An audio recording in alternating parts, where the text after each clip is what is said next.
What if I told you one of the most futuristic motorcycles ever built? Had no forks, no frame, and looked like it just rolled off the set of Metropolis in 1930?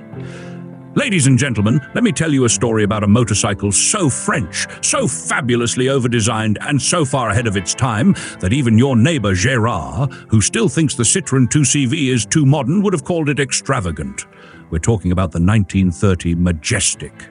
Yes, that Majestic, the one that looks like a motorcycle and an Art Deco radio cabinet, had a love child in the back of a Parisian coach builder's workshop. Now, before we dive into this luxurious land yacht on two wheels, do us a solid. Smash that subscribe button for more insane machines that make you go, wait, they built that in what year? Now, back to the motorcycle that thinks it's a limousine. Georges Roy, a man who clearly looked at bicycles and said, non merci, was tired of tubes and welds and all that nonsense. He wanted pressed steel, curves and style that could make a politician blush. So in 1929, Roy launched the Majestic, a machine so sleek and aerodynamic it probably whispered "Je t'aime" to the wind. This wasn't his first rodeo either.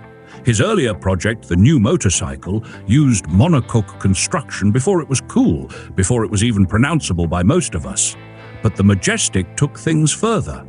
Instead of a tubular frame, it had two pressed steel side rails joined by riveted cross members, which sounds suspiciously like how you build a train car or a very judgmental neighbor's fence. Underneath those gorgeous swooping panels, a single-cylinder overhead valve Chaise engine, 350 cubic centimeters of very refined bonk, bonk, bonk. That's not a joke. The exhaust note was described by riders as a tinny bonk. It's like listening to a metronome powered by baguettes. Early prototypes flirted with other engines, including Jake Japp singles, and George Roy even built himself one with a 1,000 cubic centimeters, Cleveland four-cylinder, because nothing says subtle like American power in a French sculpture. The whole bike weighed around 350 pounds, or roughly 159 kilograms. Most units had chain drive, but some rare birds came with shaft drive. That's right, shaft drive on a motorcycle in 1930. I believe Roy just wanted to confuse mechanics for the next 100 years. Now let's talk steering, or as I like to call it, Georges Roy's glorious over-engineering. The Majestic had hub-center steering. Imagine replacing a standard fork with a ball-jointed hub and a spaghetti mess of linkages that somehow turned the front wheel without flipping you into a vineyard. That's what we're talking about.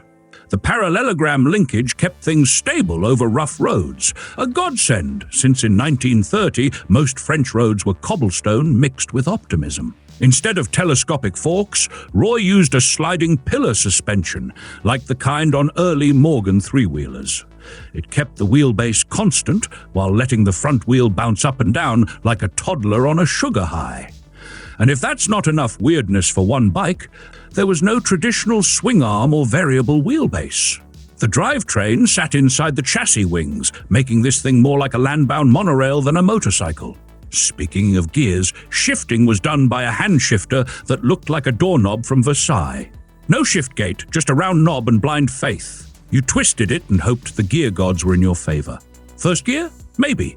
Third gear? Sure. Reverse? Not unless you bribed it with wine. And the paint? Oh, the paint.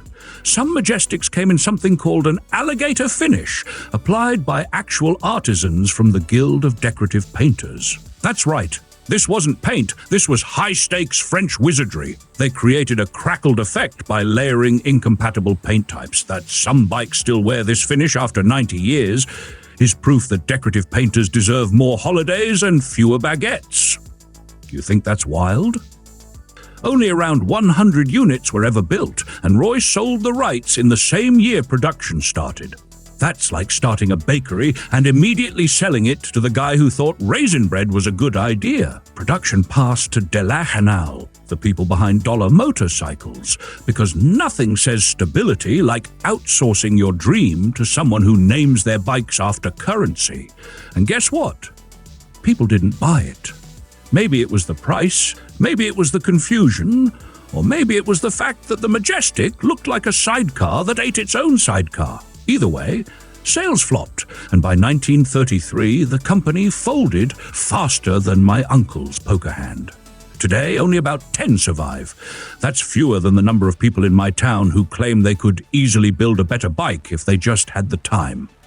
One of the best restorations was done by Serge Bueno in California, and I've got to say, I think his white and burgundy Majestic might be the only motorcycle that could pass for a dessert. Another one lives in the Haas Motor Museum in Dallas, while collector Giovanni Pozzoli in Italy owns one with frame number 846. You know it's serious when even the frame has a backstory. And now the moment couch experts have been waiting for. The price. When new, the Majestic wasn't exactly bargain bin. Its production cost and design put it in the luxury item for the brave and wealthy category. Fast forward to 2018, and one example, frame number 846, sold for €81,056, or around $100,000, at Art Curial's Paris Retromobile auction. That's right, $100,000 for something that might require a PhD in mechanical engineering just to change the spark plug. But I'll say this, for all its quirks, I admire the Majestic. It dared to be weird, it ignored all the rules, and it wrapped itself in Art Deco like a cat wearing a tuxedo to a dog fight. In a world of look-alike bikes, the Majestic is still the bold uncle who shows up to your barbecue wearing a cape and quoting Descartes. Thanks for watching, friends. Like, subscribe, and remember, some bikes are built for speed, some for looks, and some just to make your neighbor rethink his life choices. Catch you in the next ride.